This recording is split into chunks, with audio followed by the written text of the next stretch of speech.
দুজন মানুষ যেমন আলাদা হয়, তেমন তাদের দৃষ্টিভঙ্গিও আলাদা হয়।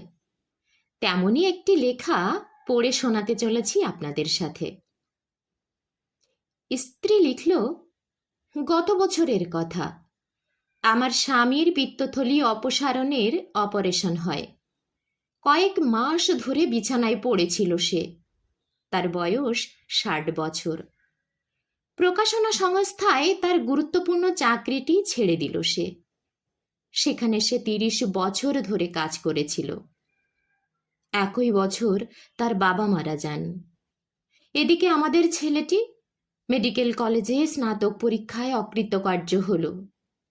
গাড়ি দুর্ঘটনায় আক্রান্ত হয়ে কয়েক মাস ধরে পড়ালেখা না করার কারণে। লেখার শেষ দিকে মহিলাটি লিখল, এ বছরটি অত্যন্ত খারাপ সময় ছিল আমাদের জন্য। পক্ষান্তরে তার স্বামী লিখল, গত বছরের কথা। আমি পিত্তথলির রোগ থেকে মুক্তি পেলাম। রোগটা দীর্ঘ কয়েক বছর ধরে আমাকে ভুগিয়ে আসছিল। আমি 60 বছর বয়সে পদার্পণ করেছি এবং এখনও সুস্থ আছি। প্রকাশনা সংস্থার সাথে চুক্তি পূর্ণ করে এখন আমি একটা গুরুত্বপূর্ণ বই লেখার কাজে মনোনিবেশ করব।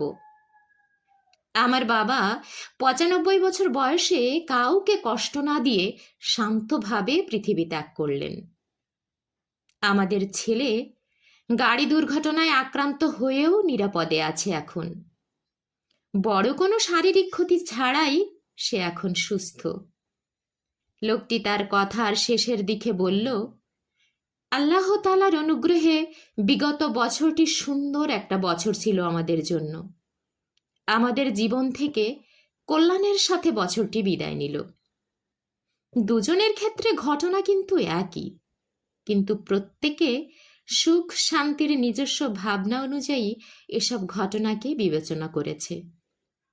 ফলে একজন তার সময়টা কাটিয়েছে সুখী হয়ে, আরেকজন কাটিয়েছে অকৃতজ্ঞের ন্যায় অসুখী হয়ে।